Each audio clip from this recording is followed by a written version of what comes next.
자, 지금부터 피아 지방법원을 시작합니다. 반갑습니다. 반갑습니다. 반갑습니다. 네, 반갑습니다. 반갑습니다. 예, 예. 네, 저는 만주판사 황현이고요. 또 오늘 또 우리 피의자. 예. 국민 피의자 김용국. 네네네. 저기 뭐야. 그렇지 않아도 내일 제가 또 저기 마포경찰서로 가서 피고발인 조사를 받습니다. 역시 국민 피고발인은 피의자입니까? 어떻게 되는 거예요? 일단 조사를 받으시는 입장에서는 피의자라고도 합니다. 피의자. 네. 예. 피고발인. 고소인 빤스 목사. 그 사건이군요. 아니 이게 다 고발했어 나를. 다 맞고발을 했는데 기쁜 마음으로 다 받기로 했습니다. 그래요. 그래서 내일 2시에 또 마포경찰서에서 받고 네. 5월 8일 어버이날에도 가서 네. 조사를 받습니다. 어떻게 좀 내일 제가 플랜카드 하나 만들어 갈까요? 아이고, 김용민을 구속시키십시오. 별걸 다 고발을 했는데 뭐냐면은 내가 빤스 목사를 사입이라고 얘기한 네. 그 부분이 있어요. 예. 그 사람도 나한테 사입이라고 했거든. 예. 서로 2번 하셨다면서요? 예. 만에 하나 이거 갖고 뭐 입건이 된다든지 그러면은 바로 저도 맞고소를 할 예정입니다. 예. 그뿐만 아니라 뭐가 또 있더라. 제가 지난번에 평화나무가 공명선거운동 하면서 설교 시간에 혹은 뭐 광고 시간에 이렇게 그 해서는 안 될 선거법 위반한 목사들 그 양반들에 대해서 고발을 했는데 평화나무가 그 고발이 허위 사실에 의한 고발이다. 그래서 또 저한테 맞고발을 했습니다. 네. 그래서 그것도 또 조사받으러 가야 되는데 어느 것 하나 이건 퍼펙트하게 이기지 않을 게 없어요. 예. 아니 어떻게 보면 많이 얽혀 있으시네. 아니 저는 이거 딱 각오하고 한 거예요. 아니, 부담은 안 되세요? 괜찮으세요 그래도? 돈 들어갈 게 뭐가 있어? 가기만 하면 되는데. 시간. 어? 시간과 시간이죠. 그 어마어마한 왠지 스트레스. 너도 피곤하지. 네. 피곤해. 언론에서 네. 흠집내기 또 들어갈 수도 있잖아요. 또 맞아요. 기사 그러거나 말거나 내 그런 거에 어. 신경 썼으면 지금까지 살 수 있었겠네. 아 그랬나? 네. 야 강해졌군요. 네, 그렇습니다. 역시 예, 내공이 있으시네. 예. 우리 빤스 목사님의 고발. 우리도 열심히 고발했으니까 저쪽에서도 고발하는 거지 뭐. 그러나 죄가 있고 없음은 또 법원이 또 수사기관에서 현명하게 판단해 줄 것이라고 믿어 의심치 않습니다. 어떻게 내일 출두하실 때 조사받으러 가실 때 뭐 언론 좀 나오나요? 이렇게 좀 사진 좀 찍고 에이, 나서 뭐 그런 거 없습니까? 전에 한번 했었거든. 예. 빤스 티 입고. 저 봤어요. 빤스 티 입고 나가서 맞아요, 광진경찰서에서 기억나네. 조사 한번 받았는데 네. 그것도 역시 광진경찰서 서울 동부지검 퍼펙트하게 무혐의로 네. 맞습니다. 그렇게 네. 깔끔하게. 나오는군요. 예. 예. 저기를 빤스 목사라고 했다고 그걸 갖고 또 고발을 했어. 근데 옷도 반스. 빤스 티를 입고 왔는데 원래 사실은 양복에다가 네. 그 어른들 입는 흰 빤스 그걸 네. 입고 나가려고 그랬거든. 아니 그 저기 저 슈퍼맨처럼 슈퍼맨. 양복에다가 흰 빤스를 입으려고 했더니 평화나무 직원들이 말리는 거예요. 제발 그것만 제발 좀 채통을 지켜달라. 우리 얼굴이 먹지 된다. 채통을 지켜달라. 어쨌든 그래서 티셔츠로 만드셨구나. 네, 티셔츠로 티셔츠로 잘 봤어요. 아주 만들었습니다. 예. 재밌게 봤던 기억이 나는데 네. 어쨌든 뭐 조사 잘 받고 오시길 기대하겠습니다. 알겠습니다. 예, 예. 자 그리고 또 오늘 신유주 변호사님 자리했습니다. 반갑습니다. 안녕하세요. 예, 안녕하십니까. 그리고 또 소재인 변호사님도 자리했습니다. 안녕하세요. 안녕하세요. 아이, 반갑습니다. 반갑습니다. 네. 요즘 뭐 신유주 변호사님은 저랑 방송국에서 엄청 많이 마주쳐요. 아, 그래요? 예. 오. 요즘 방송 몇 개 하세요, 도대체? 방송은 매일 하나씩 하고 있습니다. 그쵸? 네. 거의 스케줄이 꽉 차신 것 같아가지고. 하루에 하나씩만 하는 걸 원칙으로 삼았기 때문에 화요일은 아무 방송도 잡지 않고 있습니다. 그러시군요. 네. 네. 하루에 무조건 하나만 하자? 하나만. 그렇군요. 소재인 변호사님은 어떻게 좀 다른 방송에서 제의가 들어온다거나 뭐 그런 건 적은 전혀 없어요? 없고요. 저는 네. 이 방송 하나만 하고 있습니다. 하루에 하나만? 이 방송 하나만? 네. 또 이렇게 소 하나만. 변호사님이 일이 많아요. 어마어마하게 많아요. 이것도 시간 내주시는 겁니다. 아닙니다. 그럼요. 제가 정말 이 피아지방법 하면서 공부를 정말 너무 많이 열심히 하는 것 같아서 저도 정말 그렇습니다. 도움이 많이 됩니다. 예. 또 변호사로서 수임도 또 굉장히 또 네. 일이 바쁘시잖아요. 네, 또, 그렇죠. 또 금융 쪽도 전문가시라. 금융 전문가라기보다는 네. 그 주가 조작 사건 변호를 전문적으로 했었죠. 그래요. 사모펀드 주가 전문가. 조작 사건 변호하셨구나. 예. 사모펀드를 MB 잘하시더라고요. MB의 참. 주가 조작은 어떻습니까? 그거는 제가 검토를 안 해봐가지고요. 아, 예, 예, 다음번에 뭐 그건 거의 전범이 되지 않을까 싶어요. 전범. 그래요? MB의 BBK 주가 조작. 또 본인은 주가 조작한 바가 없다. 네. 이렇게 주장하고 있는데 그거 궁금합니다. 예. 그게 김경준 음. 그 BBK 사건 말씀하시는 거죠? 네네네. 한번 제가 한번 그것도 나중에 검토해 보겠습니다. 예, 그래요. 저기 뭐 여름 휴가 때 한 주 방송 미리 녹화를 할 때 그 특집으로 한번 그 특집 네, 한번 한번 하시죠. 해볼 예. 수 다시 있을 것 보는 같습니다. MB의 네, 주가 조작 한번 의혹. 해볼게요. 네. 근데 저는 소재인 변호사님의 이런 게 굉장히 좋은 게 그러니까 잘 모르는 조금이라도 그러니까 99%를 알고 1%만 몰라도 말을 안 하세요. 맞아요. 이게 100%가 알 때 얘기를 네, 하시더라고요. 맞아요. 이게 지금 전문적인 어떤 법률가의 기본 모습이에요. 그 본인은 어떻게 돼요? 저는 약간 방송인이기 때문에 네네. 일단 무슨 말을 해야 돼. 부담감. 예. MB 일단 나오면 나쁜 놈. 아 지르고 부르군요. 일단 질러야 돼요. 아, 방송에서. 근데 댓글에 신유진 변호사님 좋다는 댓글 진짜 많이 달리고 있어요. 그렇죠. 네. 우리 그 확실한 것만 얘기하신다는 맞아요. 얘기는 아직 방송이 많이 모자란다. 네, 맞습니다. 네. 저 조 변호사님, 네, 방송은 그 그렇게 때는 좀 얘기네. 구라도 좀 쳐야 돼요. 아이, 정말 참. 아이고. MB 나오면 기계적으로 아니 그런 나쁜 놈이 말이야. 어떻게 지금 다시 나와가지고 지금 납니다. 혹시나 방송인을 꿈꾸는 분들은 이 변호사로서 꿈꾸는 분들은 요 둘만 섞어놓으면 완벽한 방송인입니다. 예, 예. 방송 역시 이거예요.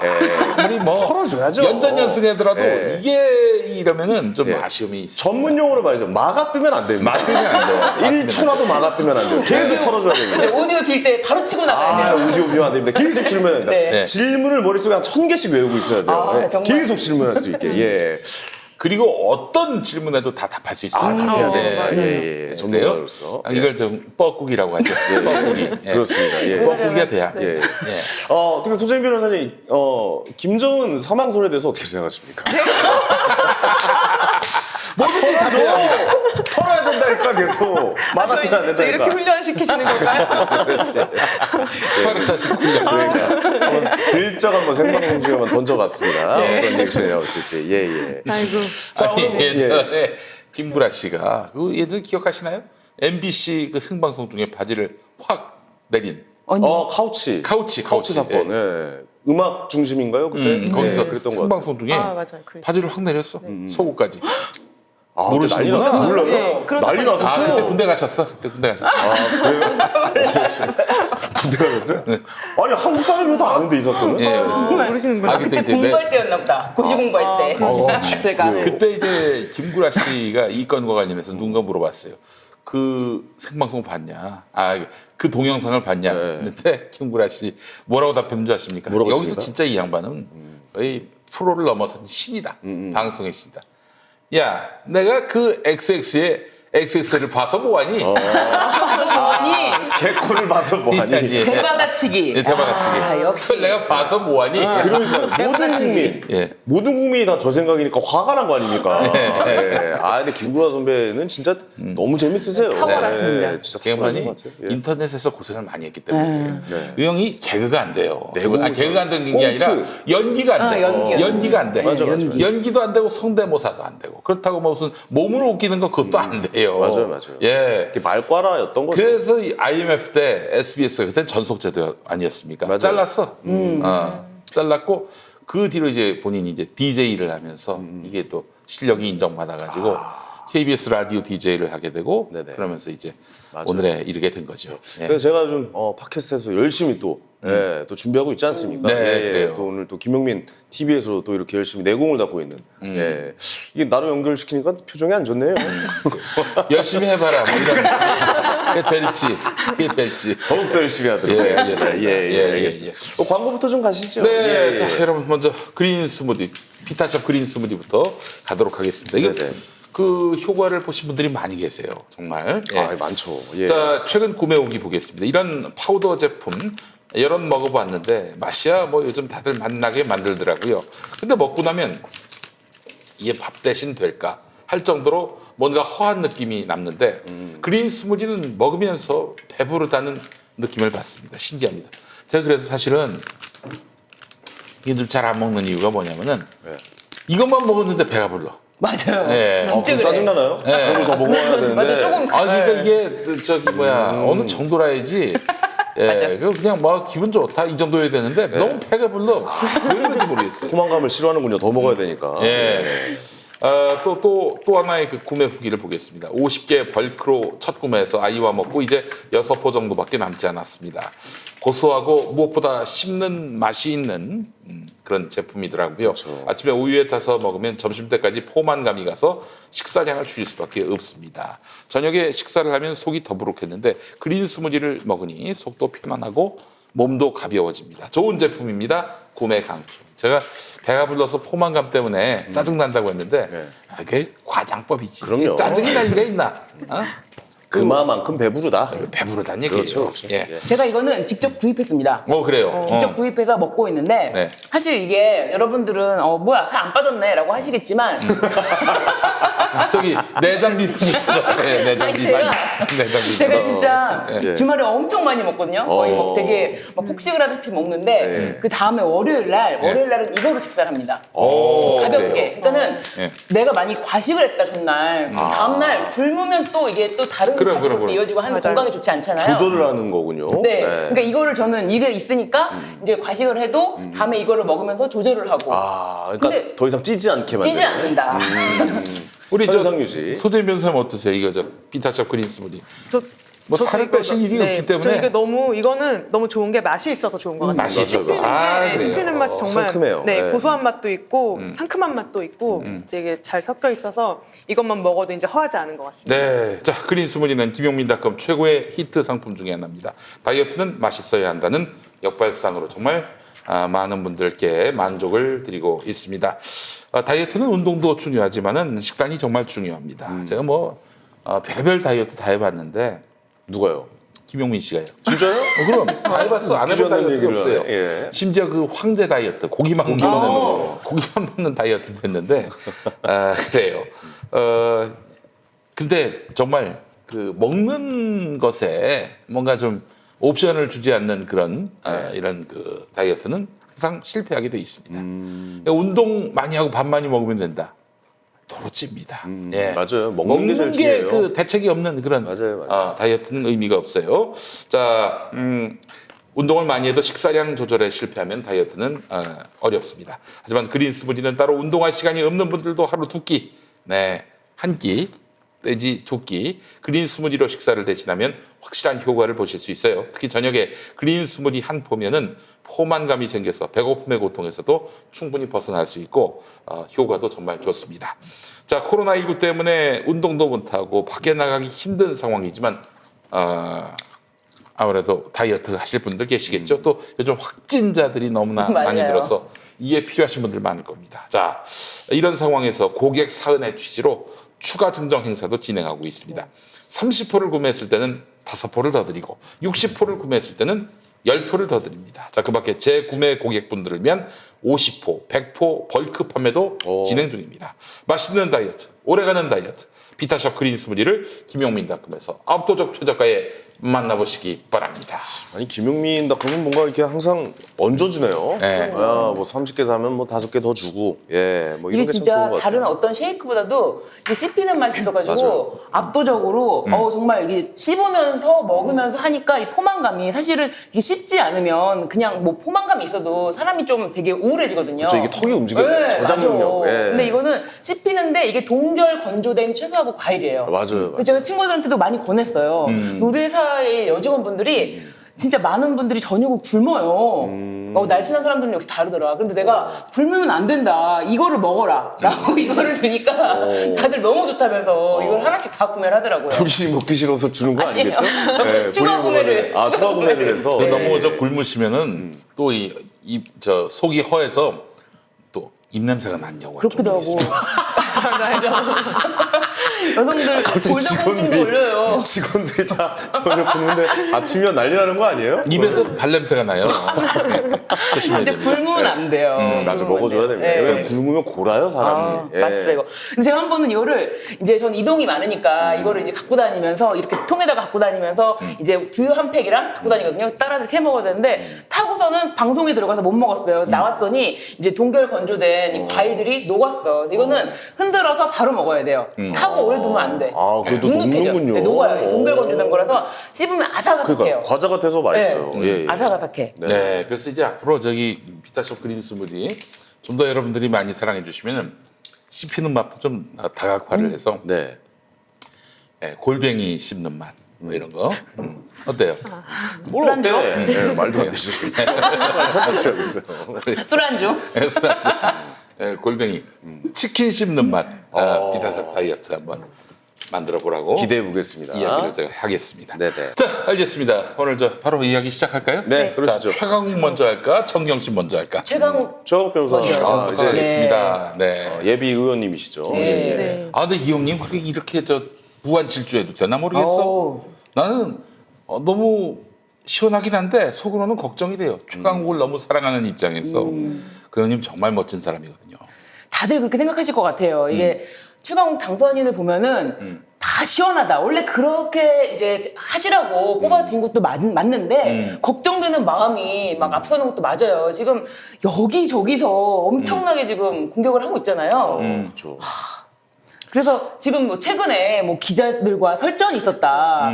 뭐 그런 얘기가 있는데. 근데 또 그 이제 설전도 아니었어요. 제가 그 그러니까요. 영상 봤는데 네. 그냥 뭐 어디 어떻게 된 질문이냐 뭐 이렇게 했는데 그거 왜 그것도 못 알아보고 그걸 왜 나한테 줄 말이야. 누구는 몇십 번 몇백 번을 얘기한 건데 그걸 왜 이렇게 물어보냐. 근데 사실 그 말이 맞는 거 아닙니까? 맞아요. 네. 설전도 아니고. 그거는 오히려 망신주기 질문이 아닌가라는 생각이 들 정도로 아는 거 다 아는 거를 왜 물어보냐 뭐 이런 식으로 얘기했던 것밖에 없는데 그거는 설전도 아니었어요 사실. 맞아요. 설전이 아니었어요. 네. 그래서 설전이 아니라고 말씀을 하셨죠.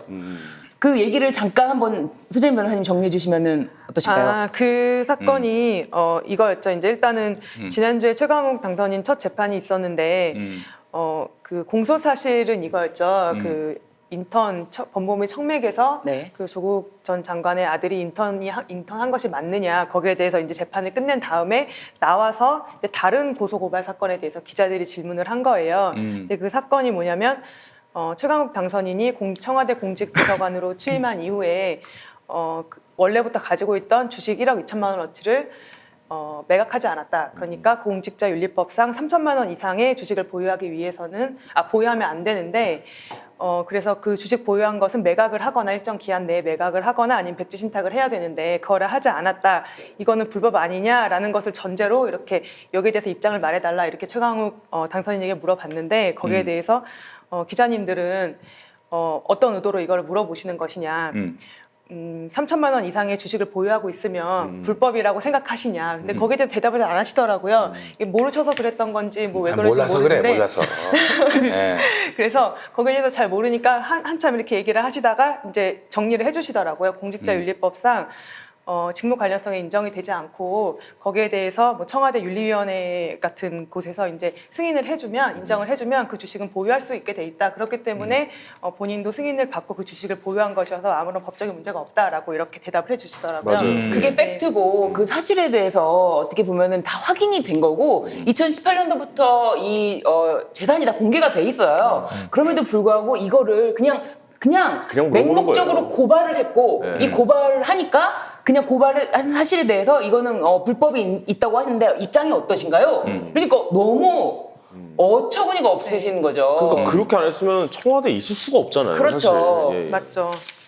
게다가 지금 그 최강욱 당선인이 뭐 그 어떤 절차에 의해서 이거는 불법이 아니고 이거는 비상장 주식에 대한 보유가 가능하다라는 사실에 대해서 페이스북에 상세히 올려놨음에도 불구하고 그런 거는 좀 확인하고 물어보시는 거냐. 맞아요. 도대체 기자님들 어디까지 알고 계시는지 정말 궁금하다. 뭘 알고 물어보는 거냐라고 거의 일침을 뼈 때리는 말씀을 하셨죠. 근데 현실에서 그렇게 기자분들이 막 질문할 때 뭐 그렇게 되받아치면은 기사가 사실 겁이 나죠. 일반인들 입장에서는 이상하게 하면 어떻게 하지? 그 상황은 넘기겠지. 지들의 무식이 드러났으니까. 근데 그러니까요.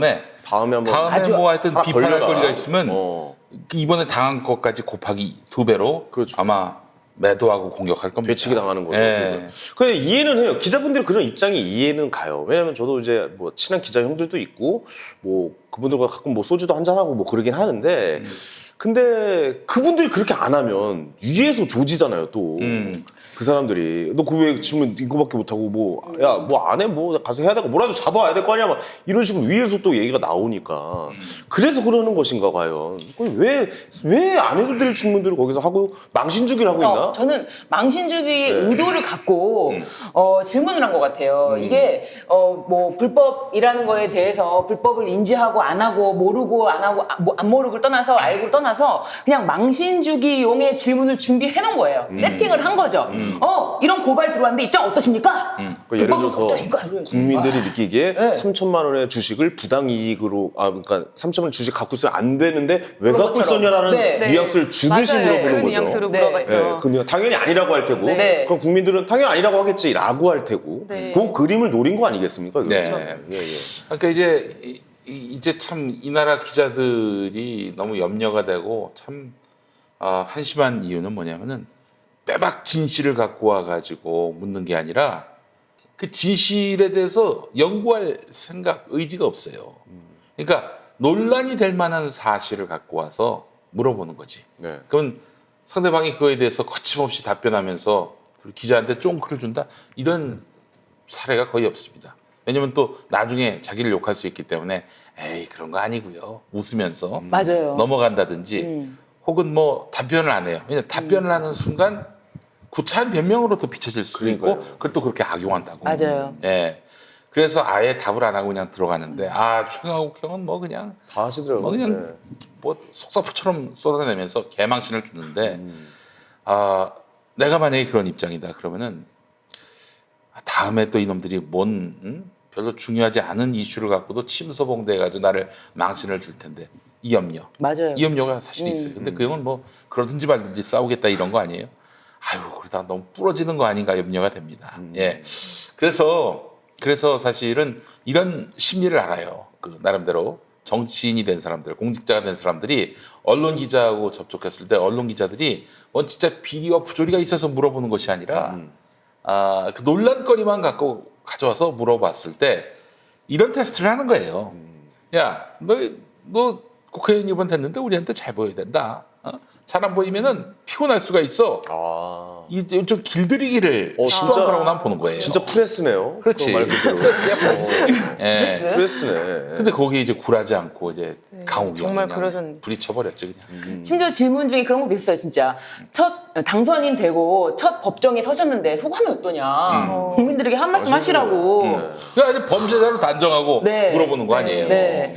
정말 계속 그리고 뭐 법정에서 이미 나왔던 얘기에 대해서도 계속 쫓아오면서 계속 물어보는 거예요. 근데 모르겠어요. 이제 정말 이 강인하신 성품 때문에 이런 거를 견뎌내시겠지만 저는 정말 순간적으로 생각했었거든요. 내가 저 자리에 있었다면 난 어땠을까?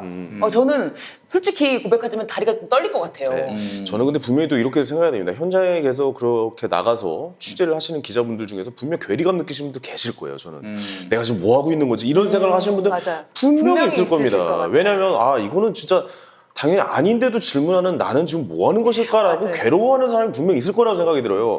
예. 그러니까 한번 저도- 바꿔보시는 게 네. 어떠실까 생각이 들어요. 그러니까 저도 이 네. 기자분들이 정말로 이 공직자윤리법에 대해서 모르셨을까 저는 분명히 아시는 분도 분명히 있으실 것 같아요. 왜냐면은 신문 기사나 뭐 이런 어떤 사안에 대해서 뭐 탐사 보도나 이런 저런 것들을 보면 정말 똑똑하고 정말 그럼요. 대단하신 정말 대단하신 기자분들이 많아요. 근데 이게 공직자윤리법 조항이 많은 것도 아니고 그냥 몇 개만 딱 관련되는 조항만 읽어보면 3천만 원 이상의 주식을 정당한 사유 없이 보유하고 있을 때 문제가 되는 것이지 네. 정당한 사유가 있으면 이 주식을 보유해도 되는구나라는 거는 그냥 한 번에 읽힐 수 있어요. 특히 그렇죠. 법조 기자시라면 법조문 정도는 기본적으로 읽고 계시겠죠.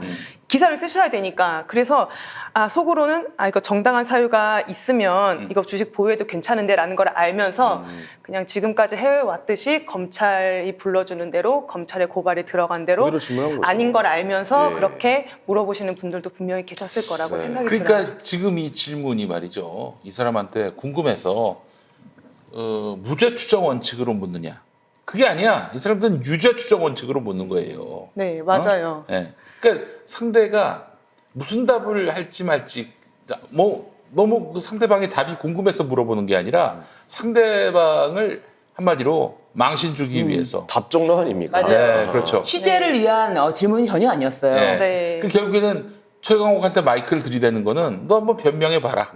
우리가 요란하게 기사를 쓰고 너 한마디 넣어줄게. 반론권 보장이 아니라 우리가 그래도 취재를 이만큼 했다라는 양념 정도로만 이제 최강욱 인터뷰를 시도했는데 최강욱이 거세게 네. 나오면서 당신들 법을 알고 지금 나한테 질문하느냐 라고 좀 글을 주는 거예요.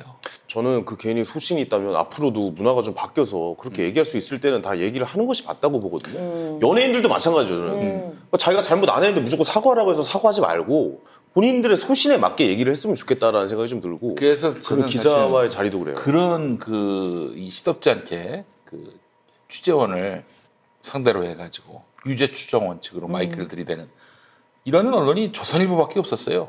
한 90년대만 해도. 근데 조선일보가 계속 그랬는데 조선일보에 점점 영향력이 축소되잖아요. 그럼 나는 이제 그런 언론이 없어질 줄 알았는데 또 생겨. 조선일보 하나가 하는 거를 여러 언론들이 다 나눠먹기. 나눠서 같이 하고 있어요. 요즘에. 나눠먹기. 나 이거 없어질 줄 알았는데 없어지는 게 아니라 얘네들이 일을 분산해가지고 0.1, 0.1, 0.1, 0.1 이렇게 해가지고 이 자기들한테 눈밖에 난 정치인 공직자를 상대로 그렇게 해서 보도라는 이름의 갑질을 하는 거죠. 네네. 네. 어쨌든 뭐 그런 기자 이제 뭐 이게 검찰 조사를 받을 때나 나올 때나 계속 기다리고 힘들겠죠. 몇 시간씩 기다리잖아요. 그래서 뭔가를 따와야 되니까 뭐 그런 걸 이해하긴 하지만 그래도 좀 최광욱 변호사 그러니까 이제 앞으로의 의원님 되실 분이죠. 그분께서처럼 하신 것처럼 계속해서 좀 다른 분들도 그렇게 했으면 좋겠다. 차라리 뭐 받아칠 때는 그거 자체를 우리가 저 자세가 왜 저래 그렇게는 생각 이제 많이들 안 하거든요. 안 하죠. 옛날처럼. 네. 옛날에 TV 나오고 뉴스 나오면 무조건 죄인이라고 그랬잖아요. 맞아요. 기억나시죠? 맞아요. 예. 법원 앞에서. 저긴 저 잘못된 놈이네 뭐 이랬는데 요즘엔 그 세상이 많이 바뀌었기 때문에 그렇게 좀 문화가 바뀌어가는 건 어떨까라는 생각도 좀 들기도 네, 합니다. 그래서 최강욱 그 당선인이 나와서 이거 팩트체크 해보시라라고 해서 진짜 실제로 어떤 기자님이 했어요? 팩트체크를 해가지고 기사를 진짜 잘 쓰셨더라고요. 네네, 한번 좀 원래 소개해 주시죠. 이게 기본적으로 이 입장을 먼저 가지고 기자분들이 그런 식으로 질문을 했어야 됐어요. 근데 제가 아까 말씀드린 거 그대로예요. 공직자윤리법상 3천만 원 이상의 주식을 보유한 공직자는 기간 이내에 이제 주식을 매각하거나 백지 신탁을 해야 되는데 사실 정당한 그 이유가 부분은- 있으면 그 부분이 네, 기본이잖아요. 괜찮다. 사실 이게 기자면 다 알고 있는 기본이었어요. 내용이에요. 그러니까요. 예, 저도 알고 있는데요. 네. 뭐, 예. 그러니까 지금 자기들끼리 아마 카톡방 만들어가지고 막 그냥 뭐 연락에 최강욱 씹었을 거야. 씹으면서 서로 상대방이 너 잘하고 있어. 맞아. 또 누군가로부터 너 나 잘하고 있다는 얘기도 듣고 이렇게 해서 서로 말하자면은 어떤 집단적인 확증 편향에 네. 빠져들게 되는 거예요. 그러니까 이들이 최강욱한테 갈 때는 야 범죄자 만나러 가자 이랬을 거라고. 집단으로 다구리 치면은 최강욱이 백기를 줄 알았지. 꼼짝 못 혹은 하죠. 뭐 얼굴 빨개져서 그냥 가버린다든지. 우리의 힘을 보여주자. 예, 그걸 기대하고 갔던 것 같아요. 그래서 이 영상을 제가 동영상을 실제로 보니까 이제 편집이 되긴 했지만 기자들이 화났지 막 이렇게 얘기하는 것이 들리더라고요. 그래요. 네, 그걸 보면서 정말 왜 기자들한테 그렇게 소위 기레기라고 하는지 그 영상을 보면서 더욱 절감했어요, 저는. 화를 나게 하는 게 그분들의 목표는 아닐 텐데 말이죠. 그러니까요. 예. 근데 되게 즐겼어요. 기자들이 분명히 지금 말씀하신 것처럼 뭐 단톡방에서 이럴 것이다라고 추정을 하셨는데 그 목소리가 오디오가 좀 들어갔어요. 근데 화났지 이렇게 일을 하더라고요. 되게 즐기는 그런 모습이었어요. 이 젊은 기자들이 말이죠. 그 사실과 진리를 추구해야 하는데 말이죠. 점점 권력화돼 가고 있다는 점이 좀 많이 아쉽네요. 예. 이게 좀 문화가 좀 바뀌어야 될 것 같다는 생각도 들고요. 문화가 뭐 지들이 노력해서 바뀌면 안 바뀌어. 나는 바뀔 수 없다고 이들과 생각합니다. 함께 언론이 몰락한다고 좀 봅니다. 예, 그래요. 이들에게 뭐 변화와 개선을 기대한다는 것 자체가 무리예요, 저는. 어떻게 보면 거기 나와 있는 젊은 기자분들은 또 위에서 시키는 거라 어쩔 수 없이 하고 있는 모습 같기도 하다라는 생각도 좀 들고 예, 또 거기에 또 물들고 있지 않나 그런 생각도 좀 들고요. 오늘 네. 채널A 압수수색이 있었잖아요. 네. 뒤늦은 감이 있긴 했지만 네. 근데 그 채널A 기자들이 언론의 자유를 침해한다면서 굉장히 반발을 많이 했다고 해요.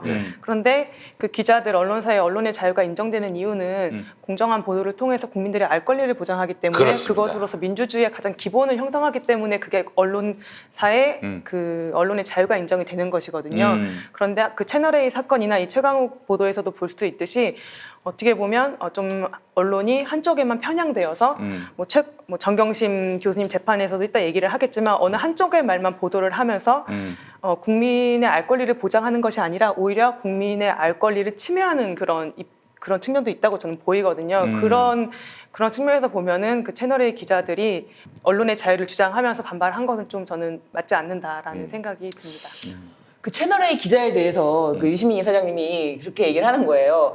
나는 그 기자가 왜 그랬는지 이해가 된다. 그 회사, 그 조직에 있으면은 그런 논리를 계속 자기가 주입식으로 받았기 때문에 그렇게 하는 게 뭐 자기가 잘못했을 거라 생각도 안 할 거다. 조직의 문화인 네, 거니까. 그렇게 얘기를 하시는 거예요. 그런데 지금 검찰이 이제 우리가 계속 여기서도 뭐 왜 압수수색 한 번만 하면 알 수 있는 거를 왜 안 하냐라고 했는데 압수수색이라는 거는 이게 기습적으로 해야 효과가 있는 건데 지금 뭡니까? 이게 지금 뒤늦은 네. 이 압수수색이 과연 진짜 그 파일을 가지러 간 건지 간다라고 이렇게 흉내를 낸 건지 너무 이제 쇼맨십인지 억지 춘향으로 하는 척 하는 건지 혹시나 정치 쪽에 영향을 줄까봐 네. 그러니까 선거나 이런 거 영향을 줄까봐 일부러 뒤에 하거나 그런 건 아닐까요? 이거는 아니면은 사실은 그냥 선거랑 영향 전혀 없는 전혀 것이 없다? 야. 검찰이 그 지금 지명된 뭐 검사장과의 유착이 있는지 그 파일이 있는지를 기습적으로 그 방송국에 가서 들었다고 하니까 그것만 확인했으면은 오히려 깔끔했을 거예요. 그렇죠. 네. 결국 녹취록은 못 찾았다고 마무리가 된 것 같은데. 아 그래요? 녹음 파일은 못 찾았대요? 네, 녹취록은 뭐 발견하지 못한 거죠. 지금 이렇게 시간이 많이 지났는데 회사에 아직까지 있으면은 그렇죠. 회사가 문 닫겠죠. 드루킹 사무실 드루킹 사무실에 TV조선 기자가 가서 뭘 빼왔나 봐요. 맞아요. 뭐 잠긴 사무실 열어가지고 태블릿인가? 그 기자에 대해서 TV조선의 보도국을 상대로 압수수색 들어가려고 그러니까 기자들이 단체로 나와가지고 항의했죠. 언론의 항의 자유. 정도가 아니라 이제 못 들어가겠지. 네. 채널A도 그렇습니다. 그 지금 오늘 아시다시피 그 아주 그 취재윤리에 정면으로 어긋나는 그런 짓을 한 기자를 두둔하는 행위를 하고 있어요. 소재인 변호사 말대로 지금 언론의 자유를 그들은 운운하고 있어요. 아니 절도하는 게 잘한 겁니까? 그게 언론의 자유로 보호해줄 영역이에요? 그리고 이 수감된 사람한테 당신 가족이 다칠 수 있다. 이런 식의 협박을 한 그렇게 해서 뭔가 취재 정보를 얻어내려고 하는 행위. 이거 언론의 자유로 보호해줄 수 있는 없다고 봐요. 대상입니까? 예? 이것들이 언론의 자유에 대해서 뭘 한다고 TV조선 채널A 부끄러운 줄 알아야지. 응? 그리고 오늘 보니까 MBC는 왜 압수수색 안 하냐라는 또 의견이 나온 게 있는데 근데 제보자도 원래 압수수색을 하는 거예요? MBC? 예, 예. MBC를 상대로? 그러니까 MBC가 이를 보도한 것에 대해서 예, MBC가 보도하고 거기에 대해서 제보자가 제보를 한 게 이제 아니 그쪽에 제보자를 있으니까. 왜 압수수색해? 제보자는 오히려 증거를 갖다가 주는 그러니까 사람이 제보한 제보자죠. 쪽에는 당연히 압수수색을 하는 게 아니잖아요. 아니 그렇죠. MBC는 지금 감춰진 진실을 밝혔는데 그러니까 네. 언론의 어떤 그 공적 의무를 성실히 이행을 했는데 왜 또 그런 압수수색해? 식으로 악의적으로 기사가 나왔다니까. MBC 왜 안 하냐? 뭐 대해서 이런 식으로. 만약에 압수수색 들어간다. 그야말로 언론의 언론의 자유를 지키기 위해서 싸울 네. 그렇게 해서 입구에 서서 들어가지 못하게 막을 이유가 되죠. 명분이 되죠. 제보를 한 거잖아요. 그거는 그렇죠. 어떻게 어떤 네, 쪽에 근데 공익보도죠, 왜 완전. 압수수색을 안 하냐고 해서 이게 무슨 소리야? 그냥 말도 안- 물타기죠. 말도 안 되는. 이건 진짜 말도 안 된다라고 생각을 했었는데 그러면 그 결국에는 주 매체는 이제 검찰과 채널A의 그렇죠. 유착관계가 혹시 있느냐잖아요. 그러면 검찰을 압수수색할 수가 있는 거예요? 어떻게 되는 겁니까 그러면? 뭐 어떤 특정 사무실이라든지라고 지정을 해서는 할 수도 있어요. 아, 할 수도 있어요? 그렇죠. 이거는 이제 그 사람이 관리하는 방식을 해갖고 이렇게 특정되면 할 수도 있는 건데 지금 일단은 그 관련이 있는지에 대해서 수사를 먼저 하겠죠. 예를 들면 뭐 검찰도 뭐 그 사람의 그런 뭐 녹취록을 들었다라는 얘기만 가지고 검찰 조직에 있는 검사장을 바로 압수수색 영장을 뭐 청구하고 그러진 않겠죠. 절대 안 하겠죠. 한다고 한들 뭐 그게 있을까라는 생각도 절대 안 들기도 하겠죠. 하고, 네.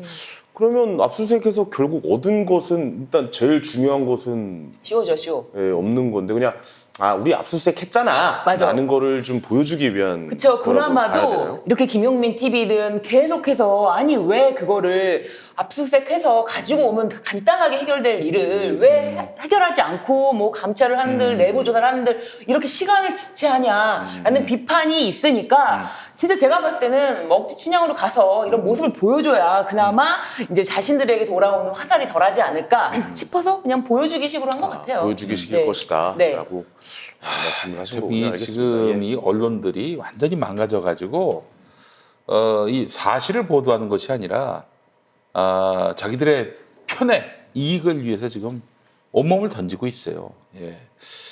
그렇게 해서 그들이 얻을 수 있는 것이 이 검찰로부터 뭔가 정보를 얻어가지고 그렇게 단독 보도했을 때 기자상 받는 거. 그 실은 검찰이 흘려준 정보 갖고 보도한 건데 뭐 지들이 뭘 취재를 해서 보도를 해. 그게 하나 있고 또 하나 광고주가 너무 좋아하시는 거 아닌가 그런 생각도 드는데 너희들이 단체로 열심히 노력해가지고 그렇게 해서 지난 가을에 그 검찰 개혁 국면에서 검찰 개혁 촛불을 든 사람들을 다 문바 족바로 만들어 버리지 않았습니까? 그래놓고 이번 총선 결과를 봐봐. 니들이 실패한 거 아닙니까? 니들이 잘못 행동했던 거 아니에요? 보고 반성할 줄 알아야지. 어? 내가 미리 얘기하는데 네. 윤석열은 끝났어요. 예, 끝났어요. 이미 이번 180석 그 의석으로 해서 윤석열에 대한 국민의 탄핵은 결정이 됐습니다. 예.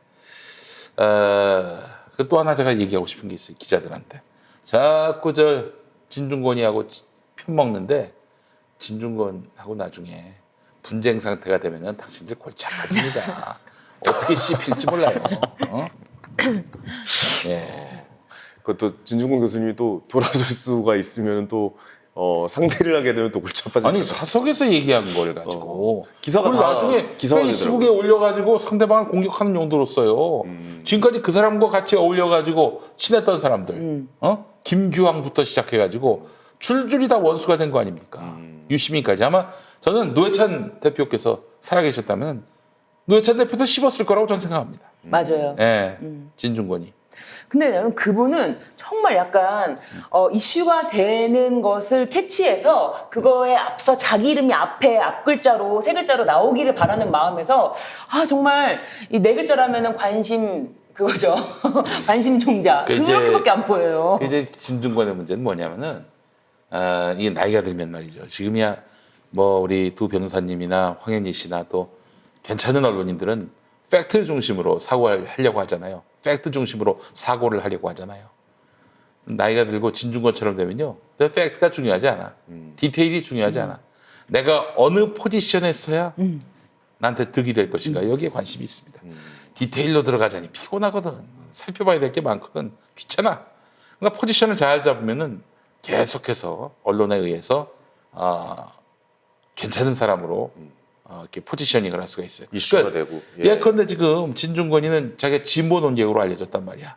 그런 위치에서 조국 비난하고 문재인 정권 비난하고 그러니까 막 보수 언론 띄워주는 거 아닙니까? 그렇죠. 김용민이가 만약에 김어준을 막 씹고 다닌다고 쳐봐요. 그러면 아마 보수 언론에서 날마다 모셔갈 거예요. 모셔갈 거예요. TV조선 날마다 나가고 채널A 나가고. 김용민의 강족들 막 이러겠죠. 그렇지. 근데 왜 그런 짓을 안 하느냐? 내가 또라이입니까? 내가 비움딱이에요? 그런 건 아니잖아요. 네. 사람이 양심대로 살아야지. 예. 갑자기 그래도 재밌긴 하겠다. 김용민의 강족들. 아니 김용필 형이 갑자기 김어준 형님을 갑자기 막 뭐라고 하면은 저 뭐지? 약간 사람들 당황해하긴 하겠네. 예.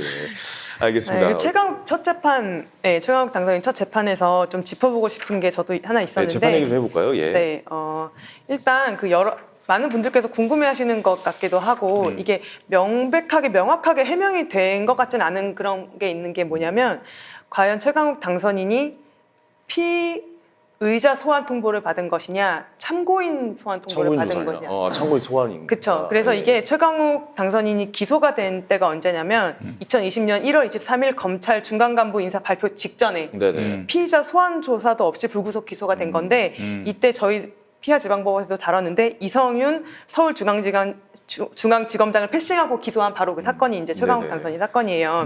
근데 그 당시에는 이성윤 지검장이 대면 조사 없이 기소하는 것은 절차상 문제가 있으니까 소환 조사한 다음에 사건 처리하자고 의견을 냈는데 네. 그거를 이제 무시하고 윤석열 총장이 직접 지시해서 그냥 했죠. 예. 기소를 한 것이죠.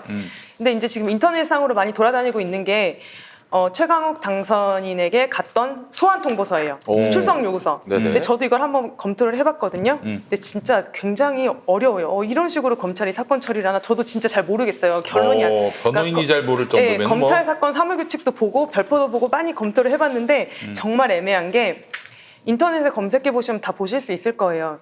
출석 요구서에 보면은 뭐 수신 최강욱 사건 번호 2019 수재 몇 호 이렇게 되어 있고 귀하에 대한 업무 방해 등 사건에 대해서 문의할 사항이 있으니까 검사실로 출석해라 이런 출석 요구서를 받은 거예요. 네.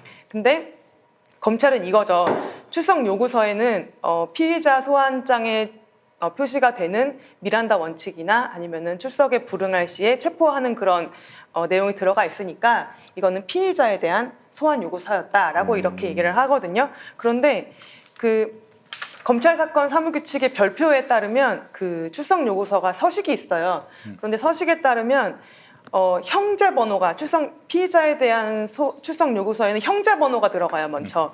그리고 귀하에 대한 사건이 아니라 귀하에 대한 피의 사건이라고 들어가거든요. 그러면 수재 번호로 해가지고 귀하에 대한 사건으로 이렇게 해서 출석 요구서가 과연 피의자 소환 통보서냐, 저는 이게 지금 되게 저 너무 궁금해요. 어떻게 형제가 검찰이- 뭐고 수재가 뭐예요? 그러니까 형제 번호는 검찰이 사건을 처리할 때 뭐 고소 고발 사건이나 이렇게 입건하면 형제 번호를 붙여요. 네, 형자를. 근데 네, 수재 번호는 수사 사건으로 수리를 할 때 이제 수재 번호를 붙이는데 검찰 사건 사무 규칙에 따르면 이제 수재 번호를 붙이는 경우에도 만약에 피의자 소환 조사를 할 경우에는, 그러니까 피의자 신문을 할 경우에는 입건을 해서 형제 번호를 붙여야 된다 이런 조항이 있거든요. 네. 그래서 이거는 이제 검찰에서 과연 어떻게 해명할지는 모르겠는데 저는 이게 피의자 출석 요구서인지 참고인 소환 통보서인지 저는 모르겠다. 그러니까 저는 이거 알 수 없다. 참고인처럼 불렀다가 피의자를 되게 하는 피의자 그런- 선언을 예, 사실은 되는 건가요? 네, 사실은 그렇게 하는 경우도 있었고 이제 그럴 때 피의자로 전환할 때 바로 미란다 원칙을 고지해주면 돼요. 그래서 실제로 그런 일이 있었고요. 참고인인데 참고인으로 조사를 받으러 갔는데 이제 미란다 원칙 고지 없이 네네. 바로 이제 피의자로 신분을 전환해서 이제, 계속 이제 뭐 신문을 한 거예요. 그 경우에는 그거는 안 된다라는 판례도 있잖아요, 그렇죠? 네, 그리고 네 맞아요. 그리고 제가 이게 왜 의심이 되냐면 참고인의 경우에는 출석 의무가 없어요. 그렇죠. 그렇기 때문에 경찰에서는 참고인은 안 나와도 아무런 강제 소환 방법이 없고 그렇기 그렇죠. 때문에 예. 최강욱 당선인도 이거는 참고인 소환 요구서구나라고 생각을 해서 성실하게 서면으로 답변을 다 해서 보냈단 말이에요. 그런데 이게 검찰 실무에 이런 게 있는지 저도 궁금한데 참고인에 대해서 이제 강제 소환 방법이 없으니까 좀 겁을 주려고 피의자 소환 통보처럼 애매하게 이렇게 하는 경우도 왠지 있을 것 같다는 생각이 들어요. 이게 구분을 못하게. 네, 근데- 그래서 이거 한번 확인해 봐요. 최강욱 그 의원이 네, 이런 거에 겁을 먹습니까? 그러니까 안 나갔잖아요. 그래서 참고인인지 이건 참고인 조사라고 생각해서 안 나가신 거잖아요. 네. 그런데 이제 검찰이 거기서 이거 피의자 소환 조사에 불응했다라고 하면서 바로 조사 없이 기소를 해버린 거죠. 약간 낚시네요. 낚시, 진짜 근데 너무 재판 가서 이거 다투면은 검찰이 좀 욕을 먹지 않습니까? 욕을 그런데 먹어요. 한편은 근데 그거는 이제 수사 단계에서 공소 제기 전 단계에서 어떻게 소환 한 번 없이 기소를 하냐 이렇게 하는데 이제 한편으로는 그런 건 있는 것 같아요. 이렇게 소환 조사 없이 기소하는 경우도 있는데 그런 경우는 완벽하게 그렇죠. 누가 봐도. 확정이 돼야 돼요. 그렇죠. 맞아요. 근데 이 사건은 그게 아니라 맞아요. 심지어 수사 검사가 들어갔는데도 이게 몇 시간이었죠? 맞아요. 300시간이었나요? 16시간이었나요? 막 이러면서 오히려 변호인한테 물어봤다고 하죠, 공소 사실을. 이게 확정이 되면은 네. 조사 없이 소환 조사 맞아요. 없이도 기소할 수 있어요. 그런데 이거는 뭐야? 수사를 한 수사 검사가 들어갔는데도 공소 사실도 모르고 와갖고 변호인한테 물어보니까 변호인이 막 네. 황당해하고 그렇죠. 막. 공소 사실에 16시간이라고 써있지 않느냐. 네, 오히려 공소 사실을 되묻는 봐라. 네. 그런 좀 웃지 못할 일도 그러니까 이건 발생했죠. 확실하게 좀 조사를 통해서 좀 분간을 해야 될 거였는데 바로 기소를. 한 거죠. 그렇죠. 예, 그리고 그런 이게 사건이네요. 또 무슨 예. 문제가 있냐면 이런 식으로 이제 그 검찰 중간 간부 인사가 나기 바로 직전에 이렇게 급하게 기소를 할 사건이 아니었는데 소환 조사 없이 기소를 했다는 점이 하나가 있고, 그렇기 때문에 과연 최강욱 당선인이 피의자로 전환된 시점이 언제인가, 이거는 분명하게 밝혀져야 될 것으로 생각이 되고, 그다음에 이게 차별적 기소에 문제가 있다라고 그렇죠. 하는데, 그거는 뭐냐면 지금 입시 비리 의혹에 대해서 이제 많은 뭐 공주대나 뭐 키스트나 이런 그 인턴 증명서에 대한 것들이 이제 수사가 되었고, 또 이제 공소 제기되면서 증인 신문도 하고 있는데, 네. 이 중에서 유일하게 기소된 맞아요. 사람이 최강욱 당선인인 거야. 네. 만약에 최강욱 당선인 같으려면은 지난주에 출석해서 증언을 하셨던 뭐 공주대 교수님이라던가 아니면 키스트 연구원이라던가 뭐 이런 분들이 다 최강욱 당선인과 같이 기소가 되었어야 되는 맞아요. 일들인 거예요. 근데 그 중에서 아무도 유독. 기소가 안 되고 최강욱 당선인만 그날 그 시점에 기소가 된 거죠. 그게 이제 문제가 될 수 있을 것 같아요. 그럼 네. 하려면 다 하고 안 하려면 다 안 해야 되는. 그러니까 겁니까? 이거는 명백히, 그러니까 계속 이제 최강 당선인도 정치 검찰에 이거는 소행이다라고 말을 하는 게 너무 눈 가리고 아무하듯이 인턴 증명서 발급해줬다는 걸로 기소된 정말 전무후무한 일이에요. 그 인턴 증명서도 16시간 동안 인턴 활동을 했다. 이 내용이 뭐가 허위가 있으며 검찰은 입증에 관심도 없고요. 뭐 이렇게 출석 요구서가 잘못됐던 피의자로 불렀던 피고인 뭐 상관없어요. 검찰은 아무런 관심 없고 그냥 이 사람을 흔들기, 흠집내기. 흠집내기. 그래서 기소를 했다 우리는. 그래서 이제 재판이 오래 갈 거 아니에요. 1심으로 끝나지도 않을 거 아니에요. 그리고 심지어 이 간단한 사실, 공소 사실이 한 10줄 정도 된다 그래요. 그럼에도 불구하고 10,000페이지. 깜짝 놀랐어요. 그 만 페이지 기록이 그냥 뭐 몇십억 횡령 사건에서도 만 페이지가 그 정도 만 페이지가 나오겠네요. 만 페이지를 낸 거예요. 만 페이지. 시간 끌려고 이제. 야, 만 페이지면 어느 정도 양이에요? 도대체? 와, 한 이제- 이 정도 되지 않나요? 만 페이지면? 아니요, 한 1,000페이지가 이 정도니까. 네, 만 아유, 페이지면 한 이 이만한 게 한 네. 5건 있는 네. 거죠. 와. 와, 그런 건 정말 굉장히 어려운 사건, 정말 변호사들도 너무 힘든 사건인데, 이게 사건의 그 본질이 뭐냐면 다 아시겠지만, 그 워드 누가 다쳐? 와, 죽어나겠다 진짜. 다른 사건 거를 갖다가 끌어다 여기다 붙인 거예요. 아, 네. 복사해서 붙여놓게 하는 그쵸, 겁니다. 네. 오. 그러니까 근데 이게 과연 만 페이지의 증거 기록이 될 만한 그런 사건이냐, 이제 너무들 이제 여러분들께서 다 잘 아시고 계실 것 같은데, 네. 이거는 이런 거예요. 이제 만약에 저에 대해서 대입을 해보면, 누가 우리 변호사 사무실에 와가지고 인턴을 하겠다고 했어요. 그러면 대학생 인턴이 와서 그래, 그러면은 뭐 변호사가 인턴 증명서를 써줄 수 있는 방법이나 절차나 뭐 이런 거에 법에 정해져 있는 기준이 그런 게 아무것도 없어요. 없죠. 그냥 네, 내가 뚜렷한 게 내 없죠. 인턴 받아서 내가 인턴 증명서 써주는 거니까 내 이름으로 써주는 거잖아요. 그렇죠. 그러니까 내가 마음대로 기준 정해서 내가 해줄 수 있는 거, 가르쳐줄 수 있는 거 이렇게 하고 확인서를 써주면 되는 거거든요. 그래서 저 같으면은 뭐 불러서 뭐 사무실 구경 한번 시켜주고, 뭐 기록 어떻게 생겼나 보여주고, 뭐 필요하면 증거 정리도 한번 시켜보고, 기록 검토해보라고 한번 보고, 제가 바쁘면 사무실에 나오지 말라고 할 수도 있겠죠.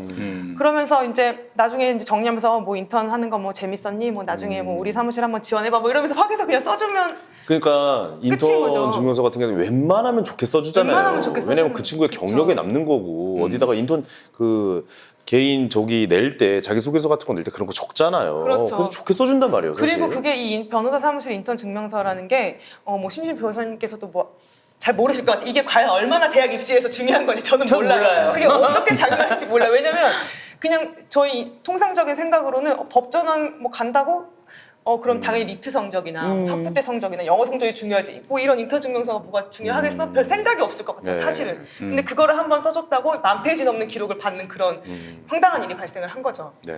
저 나중에 로스쿨 갈 때 인턴 좀 끊어주세요. 나 입학하려고. 예. 리트 좀 보고. 예. 저 이제 여기 한 번 가고 알겠습니다. 저기 한 번 갈 테니까 알겠습니다. 저 로펌에서 하나씩 성문 써줘요. 변호사님한테도 갈 아, 때죠. 성문형한테도 가야겠다. 예. 3개 받아가면 네. 되겠네. 예, 알겠습니다. 그래서 이제 면접 때 정경심 도움 교수, 되겠지 뭐. 네, 예. 정경심 교수님이 재판 이따 얘기할 때도 이제 나오겠지만 결국 문제는 다 이런 거예요. 한 건 뭔가 하긴 했다. 한 건 맞는데 이런 식으로 증명서를 써주면 안 되는 거다. 뭐 이런 것들인 거예요, 다. 이게 과연 형사법정에서 이렇게 재판을 받아야 될 일인가? 이거는 좀 형사법에 뭐가 위반이 될지도 한번 봐야겠네요. 사실 근데 그쵸. 정확하게 모르겠는데요. 어디에 이거는 위반인지. 진짜 너무 말이 안 되는 위조를 거예요. 뭐, 예. 이게 이거를 가지고, 그러니까 인턴을 했는데 이거를 가지고 대학 이제 법학 아니 그 입시에. 법전원이죠. 입시에 활용을 했기 때문에 뭐 공무집행방해, 뭐 업무방해 태양에 해당된다. 이거 상상할 수 있는, 솔직히 말해서 상상 못해요. 상상할 수 있는 상상할 수 없어요. 그런 어떤 체계적인 그런 게 없는 거예요. 논리가 네. 없어요. 이거는 네. 어떤 법조인들도 상상해보지 네. 않은 길이고 이번 맞아요. 검찰이 그걸 하고 있어요. 네. 맞습니다. 그렇게 정말. 약간 아무도 가보지 않은 길을 가고 있다라고 네. 말씀하시는 네, 거죠? 맞아요. 예. 아 어떻게 첫눈을 충격이에요. 때 첫발 내딛는 것 네, 같은 느낌인가요? 예, 알겠습니다. 요거는 그러면 글쎄요, 이거 기간이 이것도 엄청 걸리겠죠. 결과 기간은 나오려면. 걸리는데 이거는 예. 진짜 너무 말이 안 되고 보세요. 말씀하신 소 변호사님 말씀하셨던 것처럼 이 최강 당선인이 이걸로 기소가 돼서 범죄가 된다면 줄줄이 전부 다 그 뭐 공주대 뭐 교수님들 뭐 체험 활동 확인서 네. 뭐 작성해 주신 분들 전부 다 똑같은 범죄자를 만들겠다라는 거예요, 검찰은. 아니 근데 이게 만약 유죄가 되면은 전수조사해야 되는 거 아닙니까? 여태까지 인턴에 그 기록을 남겼던 그 면접 볼 때 그걸 냈던 사람들 다 전수조사 이렇게 돼야 되는 겁니까 그러면? 사실은 교육부에서 했어요. 아 했어요? 사실은 교육부에서 했는데 네. 이제 이 사건과 완전히 대비되는, 그러니까 우리가 지금 hu 변호사님도 그렇고 저도 그렇고 법조인인데 기본적으로 이거는 법률에 나와 있는 우리가 위법한 사실 뭐 그런 기준도 없는 그 체험 활동이라든지 인턴 활동 확인서 네. 이런 거 작성은 불법하게 할 게 없어요. 그런데 어떤 사건을 검찰이 제시를 했냐면은 그 청주대에 있는 공대 교수님이 자신의 아들을 이제 의전원에 보내겠다고 네네. 같이 자기가 발명한 뭐 특허권을 낼 때 공동 특허권자로 등재를 한 거예요. 그건 좀 이상하다. 이거는 불법이죠. 그건 좀 이상하다. 네. 이거는 누구나 봐도 불법인 걸 알 수가 있단 말이에요. 그런데 이거를 갖다 내면서 이런 경우도 있다라고 비슷한 사례다. 비교가 안 돼요. 사안이 아닌 음. 것 같아요. 그러니까 우리가 봐도 누가 봐도 법이라는 게 상식 아닙니까? 상식이 법이 되는 거예요. 이게 다른 게 법이 되는 게 아니라. 근데 이게 특허권자가 될 수 없는 사람을 특허권자로 이렇게 해놓고 등재를 해놓고 네네. 이거를 가지고 뭐 의전원에 지원했다 이런 걸 가지고 한 거는 정말 불법이라는 게 명백하고요. 그렇죠. 인턴 활동했다 16시간 했다. 이게 어떻게 불법인가요? 대한민국이 이렇게 되면 망해야 돼요, 진짜. 인턴을 안 했는데 했다라고 주장을 하는 것도 아니잖아요. 네, 그러니까요. 예.